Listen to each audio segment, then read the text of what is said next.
Imagine how Ronald Wayne feels. For those of you who don't know, Ronald Wayne was the third co-founder of Apple Computers, along with Steve Jobs and Steve Wozniak. 12 days after Apple was founded, Wayne sold his 10% stake in the company for $800. Today, that money would be worth $20.7 billion, so a slightly bad deal for Mr. Wayne. Well, what would be the business level of equivalent of that mistake? How about passing on a chance to buy Google? That happened to Yahoo. Not once, twice. On two different occasions, including for the least expensive sum you can possibly conceive for a company of that size, Yahoo declined on the chance to buy Google. The result was the rise of a competitor that ultimately would change search, the internet, and the world. Yahoo is now a footnote. Google is a verb. Let's take a look at what happened when Yahoo almost bought Google but passed. Twice. First, a quick history of Yahoo. Yahoo was founded in 1994 by Jerry Yang and David Filo. The two men originally created a human-managed World Wide Web directory that was arranged in categories and subcategories. It created a search function in 1995 and expanded from there. Google was founded in 1998 by Larry Page and Sergey Brin, although it began in 1996 when the two men were PhD students at Stanford. The crux of Google was to create a search engine that ranked by context rather than the sheer number of times that a search engine appeared on a website.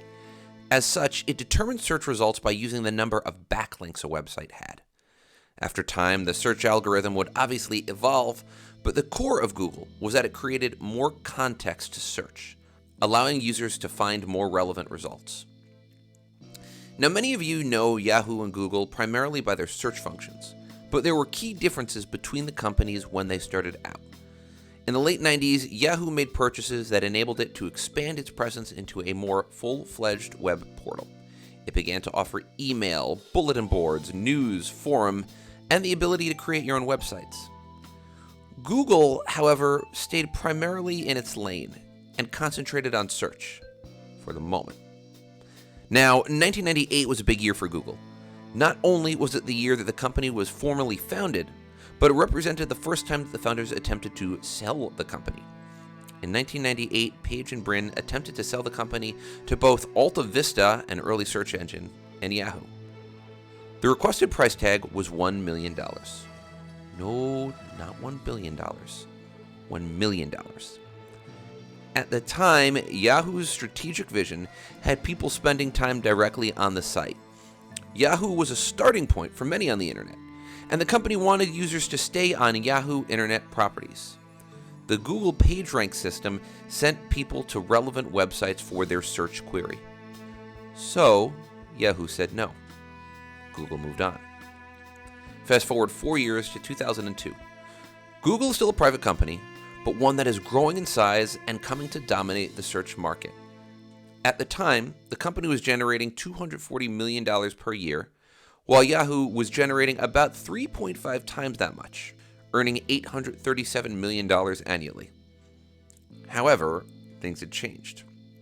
Yahoo saw Google's potential. Their CEO of that time, Terry Semel, approached Page and Brin about another deal.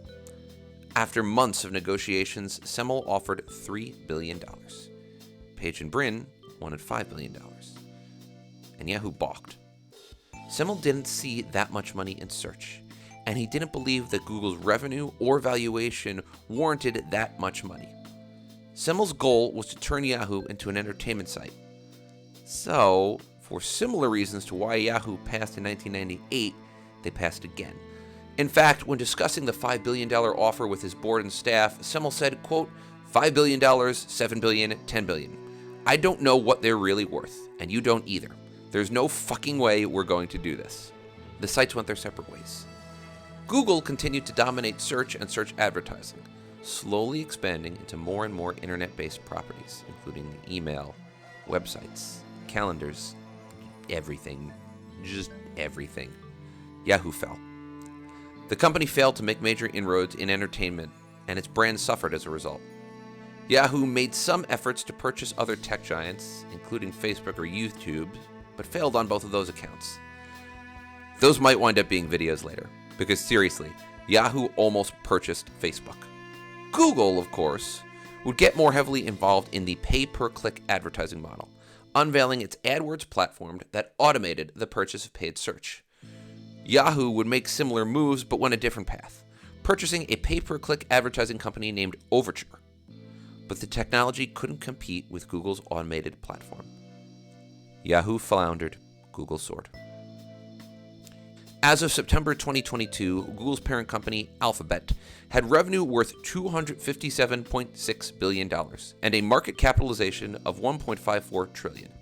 This made it the fourth most valuable company in the world, behind Microsoft and ahead of Amazon. As for Yahoo, at its height, the company was worth $125 billion. In September 2021, Apollo Global Management, a private equity firm, purchased Yahoo from Verizon, who had bought the company itself in 2017. The price tag? Just $5 billion, a mere 4% of its highest value. So what's the lesson here? In each instance, the reason Yahoo passed on purchasing Google makes sense. In 1998, they didn't want to deviate from their core mission of keeping people on their website. In 2002, they didn't want to pay for more than what they thought Google was worth. After all, there are always hundreds of new startups. It can be next to impossible to see the diamond in the rough. Still, some companies are simply blessed with strategic vision. Take Facebook, or at least Facebook before the metaverse, which is a completely different story. That may wind up being a video shortly. Anyway, one of the biggest examples of Facebook's vision may be the purchase of Instagram.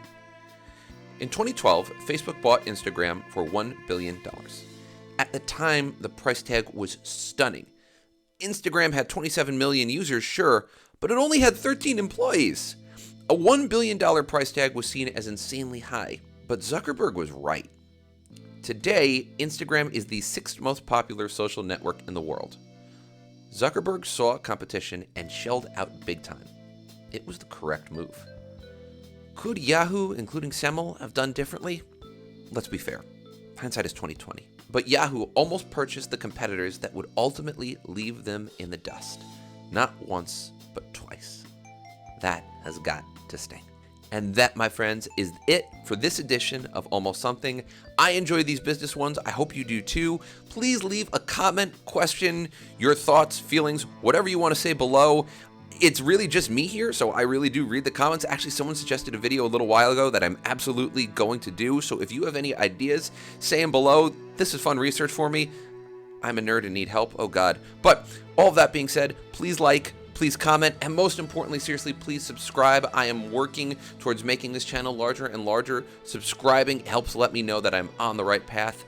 Thank you so much. As always, have a wonderful day out there, and don't let there be any almost in your life.